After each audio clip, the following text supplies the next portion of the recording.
दोस्तों हम सोचते हैं कि समय एक सीधी रेखा में चलता है और हर किसी के लिए बराबर चलता है, लेकिन क्या होगा अगर समय आपके लिए तेज भागे, मेरे लिए धीमा हो जाए और किसी तीसरे के लिए पूरी तरह रुकी जाए।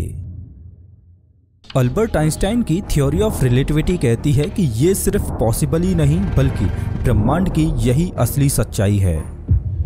समय और स्पेस एब्सोल्यूट नहीं है, बल्कि ये ऑब्जर्वर के हिसाब से बेंड, स्ट्रेच और टूट जाते हैं। अल्बर्ट आइंस्टाइन की रिलेटिविटी थ्योरी कहती है कि इस ब्रह्मांड की रियलिटी उतनी सिंपल नहीं है जितनी हमें लगती है। दोस्तों आज की इस वीडियो में मैं रिलेटिविटी के सबसे पागल कर देने वाले पैराडॉक्सेस के बारे में जिक्र करूंगा, और ये पैराडॉक्स सिर्फ सोचने का खेल नहीं है बल्कि ये हमारी एग्जिस्टेंस की जड़ों को हिला देते हैं। और मैं आपसे वादा करता हूं कि इस वीडियो के आखिर तक आप खुद से एक सवाल जरूर पूछोगे कि क्या रियलिटी सच में रियल है या फिर ये भी एक इल्यूजन यानी भ्रम है। नमस्कार दोस्तों, मैं हूं श्याम तोमर, स्वागत करता हूं आपका इस वीडियो में।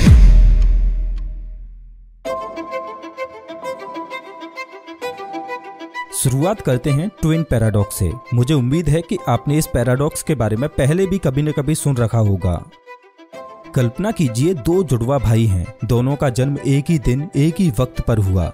दोनों ने साथ में बचपन जिया, स्कूल गए और हर अनुभव बराबर महसूस किया। लेकिन एक दिन इनमें से एक भाई एक स्पेसशिप में बैठकर अल्फा सेंटोरी नाम के तारे की ओर निकल जाता है। अल्फा सेंटोरी हमारी पृथ्वी से लगभग 4.2 प्रकाश वर्ष दूर है और वो स्पेसशिप चल रही है लगभग 90% स्पीड ऑफ लाइट पर। पहला भाई धरती पर रहता है और दूसरा स्पेसशिप में सफर करता है। स्पेसशिप अल्फा सेंटोरी तक पहुंचती है और वहां रुककर तुरंत वापस मुड़ती है और धरती पर लौट आती है। जब तक स्पेसशिप में बैठकर दूसरा भाई अल्फा सेंटोरी की यात्रा कर धरती पर आता है, तब तक पृथ्वी पर मौजूद पहले भाई के लिए 9.5 साल बीत चुके होते हैं। लेकिन अभी तक स्पेसशिप वाले भाई के लिए सिर्फ 4 ही साल गुजरे थे। दोनों जुड़वा भाई फिर से मिलते हैं, लेकिन इस बार जो भाई धरती पर रहा वो लगभग 5.5 साल ज्यादा बूढ़ा हो चुका है, यानी दूसरा भाई अब अपने ही जुड़वा भाई से छोटा हो चुका है। दोस्तों अब आप सोच रहे होंगे कि मोशन तो रिलेटिव होता है, तो सिमेट्री क्यों नहीं टूटी? स्पेसशिप वाला भाई क्यों नहीं कह सकता कि धरती ही 90% स्पीड ऑफ लाइट पर भाग रही थी? उदाहरण के लिए मान लो आप एक बस में बैठकर यात्रा कर रहे हो जो 60 किलोमीटर प्रति घंटे की रफ्तार से चल रही है, और आपका दोस्त नीचे खड़ा है जो आपको बस में यात्रा करते हुए देख रहा है।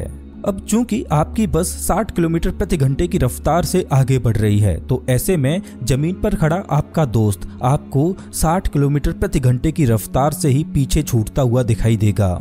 मतलब मोशन तो रिलेटिव होता है। जमीन पर खड़े आपके दोस्त के रेस्पेक्ट में आप 60 किलोमीटर प्रति घंटे की रफ्तार से आगे बढ़ रहे हो, वहीं आपके रेस्पेक्ट में आपका दोस्त 60 किलोमीटर प्रति घंटे की रफ्तार से पीछे छूट रहा है। तो ठीक इसी तरह से स्पेसशिप में बैठा दूसरा भाई भी तो ये बोल सकता है कि खुद धरती ही 90% स्पीड ऑफ लाइट से पीछे जा रही थी। तो इस सिनेरियो में तो दोनों के लिए ही समय सेम रफ्तार से चलना चाहिए था।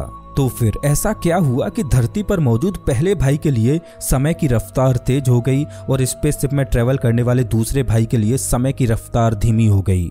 आखिर ये सिमेट्री क्यों टूटी? और यही है असली ट्विस्ट। दोस्तों रिलेटिविटी के हिसाब से सिमेट्री तभी तक है जब तक कोई एक्सेलरेशन ना हो। धरती वाला भाई आराम से अपने फ्रेम ऑफ रेफरेंस में रहा, लेकिन स्पेसशिप वाला भाई कई बार एक्सेलरेटेड हुआ। स्पेसशिप का पहले स्पीड पकड़ना, फिर रिटर्न लेना, फिर वापसी पर दोबारा एक्सेलरेट होना, यही एक्सेलरेशन सिमेट्री को तोड़ देता है और समय को धीमा कर देता है।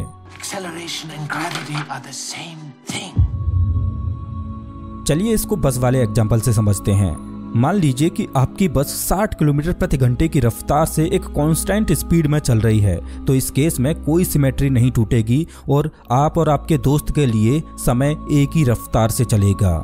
लेकिन आप जिस बस में बैठे हो वो रुकी हुई है और धीरे धीरे 60 किलोमीटर प्रति घंटे की रफ्तार तक एक्सेलरेट करती जाती है, तो इस केस में सिमेट्री जरूर टूटेगी।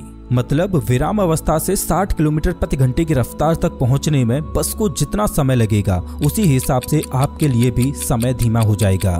लेकिन दोस्तों 60 किलोमीटर प्रति घंटे की रफ्तार इतनी ज्यादा नहीं है कि हम समय में आए उस छोटे से बदलाव को महसूस कर पाएं। दोस्तों अगर सच में समय में आए इस बदलाव को हम महसूस करना चाहते हैं तो हमारी बस की रफ्तार 0 से शुरू होकर प्रकाश की गति के बराबर पहुंचने तक एक्सेलरेट होनी चाहिए, तब जाकर समय में आए इस बदलाव को हम महसूस कर पाएंगे। ट्विन्स पैराडॉक्स में भी यही होता है। दोस्तों ये कोई सिर्फ इमेजिनेशन नहीं है, बल्कि रिलेटिविस्टिक टाइम डायलेशन रियल है। हमने इसे प्रैक्टिकली ऑब्जर्व भी किया है। जीपीएस सैटेलाइट्स में लगे एटॉमिक क्लॉक्स धरती पर लगे क्लॉक से थोड़े तेज चलते हैं, क्योंकि सैटेलाइट ऊंचाई पर हैं जहां ग्रेविटी वीक होती है और साथ ही वो बहुत तेज स्पीड से मूव कर रहे हैं, तो उनके लिए समय अलग तरह से चलता है। अगर इंजीनियर्स इन करेक्शंस को अप्लाई ना करें तो आपका गूगल मैप हर दिन कई किलोमीटर तक गलत लोकेशन दिखाने लगेगा। यानी हमारी रोजमर्रा की जिंदगी भी अल्बर्ट आइंस्टाइन की रिलेटिविटी पर डिपेंड करती है। तो अब सवाल ये आता है कि समय आखिर है क्या? क्या ये कोई स्टडी बीट है जैसे घड़ी की टिक टिक, या फिर ये भी इलास्टिक की तरह है जैसे खींचता है, धीमा पड़ता है और हर ऑब्जर्वर के लिए अलग अलग रियलिटी बनाता है? दोस्तों ये तो बस शुरुआत थी। अभी तो हमने सिर्फ ट्विन पैराडॉक्स को देखा है, लेकिन आगे आने वाले पैराडॉक्सेज आपके दिमाग को और ज्यादा हिला देंगे। कल्पना कीजिए कि आप जिस बस में चल रहे हो वो 60 किलोमीटर प्रति घंटे की रफ्तार से आगे बढ़ रही है।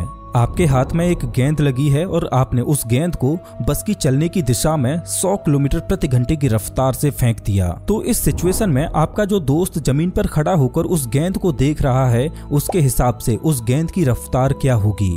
अब आप कहेंगे कि ये तो बिल्कुल सिंपल है, 160 किलोमीटर प्रति घंटे की रफ्तार से जमीन पर खड़े आपके दोस्त को वो बॉल दिखाई देगी, क्योंकि 60 किलोमीटर प्रति घंटे की रफ्तार से तो खुद बस ही आगे बढ़ रही है और उसमें बैठे बैठे आपने 100 किलोमीटर प्रति घंटे की रफ्तार से उस गेंद को फेंका, तो बस की रफ्तार प्लस उस गेंद की रफ्तार दोनों आपस में ऐड हो जाएंगी। तो आपका जवाब बिल्कुल सही है। जमीन पर खड़े आपके दोस्त को उस गेंद की रफ्तार 160 किलोमीटर प्रति घंटे की रफ्तार से ही दिखाई देगी। चलिए अब थोड़ा कहानी में ट्विस्ट लाते हैं। मान लीजिए कि आप जिस बस में बैठे हो वो बस अब प्रकाश की रफ्तार के आधी रफ्तार में चल रही है। मतलब प्रकाश की रफ्तार लगभग 3 लाख किलोमीटर प्रति सेकंड होती है, तो उस हिसाब से आपकी बस की रफ्तार हुई 1.5 लाख किलोमीटर प्रति सेकंड। अब आप बस में बैठे बैठे अपनी जेब से एक छोटी सी फ्लैश लाइट निकालते हो और क्यूरियोसिटी में आप उसे ऑन कर देते हो और उसका बीम सामने की ओर चला जाता है। और मजे की बात यह है कि आपने जिस फ्लैशलाइट को ऑन किया है और उसमें से जो बीम निकला है उसकी रफ्तार प्रकाश की रफ्तार के बराबर है, यानी 3 लाख किलोमीटर प्रति सेकंड। अब यहाँ पर सवाल ये है कि जमीन पर खड़े आपके उस दोस्त को आपकी फ्लैशलाइट से निकलने वाली उस बीम की रफ्तार क्या दिखाई देगी? अब आप कहोगे ये तो सिंपल है, जमीन पर खड़े आपके दोस्त को उस लाइट बीम की स्पीड 4.5 लाख किलोमीटर प्रति सेकंड दिखाई देगी, क्योंकि 1.5 लाख किलोमीटर प्रति सेकंड की रफ्तार से आपकी बस चल रही है और उसी दिशा में 3 लाख किलोमीटर प्रति सेकंड की रफ्तार से वो लाइट बीम चल रही है। तो इस केस में दोनों की स्पीड जुड़ जाएगी।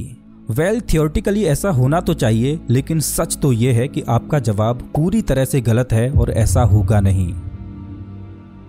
दोस्तों इस ब्रह्मांड का एक नियम है कि ब्रह्मांड में प्रकाश की गति से तेज कुछ भी नहीं चल सकता।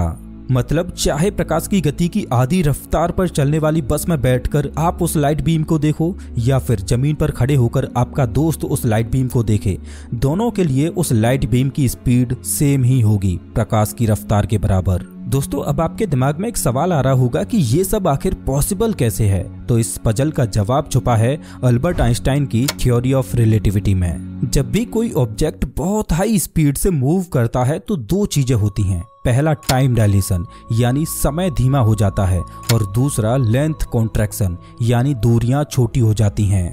अब जरा इसे फ्लैशलाइट वाले एक्सपेरिमेंट से समझिए। जमीन पर खड़े आपके दोस्त को दिखेगा कि आपकी बस के अंदर समय धीमा हो गया है, तो उसके हिसाब से लाइट को उतनी एक्स्ट्रा दूरी कवर करने की जरूरत ही नहीं पड़ेगी। वहीं बस में बैठे आपके पर्सपेक्टिव में बाहर की दूरियां आपको छोटी दिखाई देंगी और आपकी टॉर्च का बीम कम डिस्टेंस ट्रेवल करके भी उतनी ही जल्दी आगे निकल जाएगा। मतलब बस में बैठे आपके लिए बाहर की दूरियां छोटी दिखाई देने लगेंगी और जमीन पर खड़े आपके दोस्त की नजरों में आपकी बस में चलने वाला समय धीमा हो जाएगा। दोनों ऑब्जर्वर्स के लिए इक्वेशंस ऐसे बैलेंस होती हैं कि एंड रिजल्ट हमेशा स्पीड ऑफ लाइट कांस्टेंट ही निकलता है। सोचिए ये ब्रह्मांड का कितना बड़ा रहस्य है कि स्पेस खुद सिकुड़ जाता है और समय खुद धीमा हो जाता है, सिर्फ इसलिए कि लाइट हमेशा अपना वादा निभाए और कांस्टेंट स्पीड पर चल सके। दोस्तों, जब से ब्रह्मांड के इस रहस्य को अल्बर्ट आइंस्टाइन ने खोजा, तभी से पूरी दुनिया फिजिक्स को एक नए नजरिए से देखने लगी। दोस्तों, लेंथ कॉन्ट्रैक्शन सिर्फ टॉर्च वाले एक्सपेरिमेंट तक ही सीमित नहीं है। अगला पैराडॉक्स आपके दिमाग को हिला देगा।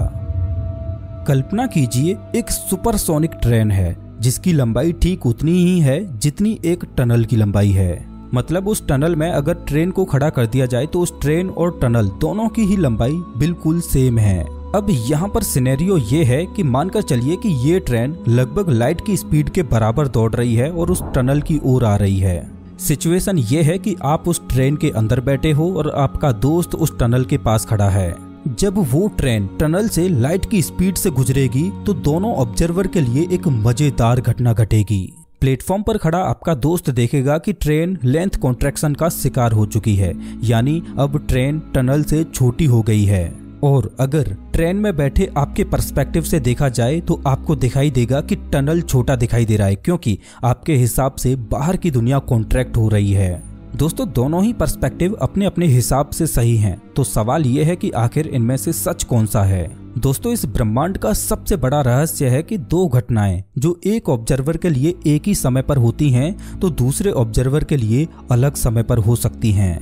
प्लेटफॉर्म वाले ऑब्जर्वर के लिए ट्रेन टनल से छोटी दिखाई देगी, वहीं पैसेंजर के लिए ट्रेन टनल से बड़ी दिखाई देगी। दोस्तों, रियलिटी ऑब्जर्वर डिपेंडेंट बन जाती है, सच यूनिवर्सल नहीं रहता।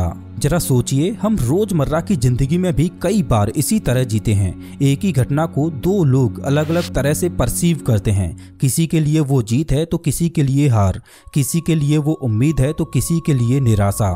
रिलेटिविटी हमें सिखाती है कि शायद सच एब्सोल्यूट नहीं होता, बल्कि हमेशा ऑब्जर्वर पर डिपेंड करता है। अब जरा सोचिए, हम अक्सर अपनी जिंदगी की घटनाओं को एब्सोल्यूट मानते हैं, ये हुआ ये नहीं हुआ, लेकिन अगर ब्रह्मांड के स्तर पर रियलिटी इतनी रिलेटिव है तो क्या हमारी पर्सनल जिंदगी की ट्रुथ भी ऑब्जर्वर के नजरिए से बदलती रहती है? दोस्तों, रिलेटिविटी सिर्फ स्पेस और टाइम की कहानी नहीं है, बल्कि ये हमें हमारी सोच के सबसे गहरे इल्यूजन से जगाती है कि शायद ट्रुथ यूनिवर्सल नहीं है, बल्कि हमेशा पर्सपेक्टिव पर डिपेंड करता है। दोस्तों, अब जरा गहराई से सोचिए, अगर समय खुद बेंड हो सकता है, अगर स्पेस खुद श्रिंक और स्ट्रेच हो सकता है, अगर रियलिटी ऑब्जर्वर डिपेंडेंट होती है, तो फिर सच असल में क्या है? क्या हम उस इल्यूजन में जी रहे हैं जिसे हमारी लिमिटेड परसेप्शन क्रिएट करती है, या फिर रियलिटी खुद एक कैनवस है जिस पर हर ऑब्जर्वर अपनी अपनी पेंटिंग बना रहा है? तो दोस्तों, इस वीडियो में बस इतना ही। वैसे अगर आपको ये वीडियो अच्छा लगा हो तो इसे लाइक जरूर करें और ऐसे ही वीडियोज के लिए चैनल को सब्सक्राइब करें, साथ ही बेल आइकॉन दबाएं।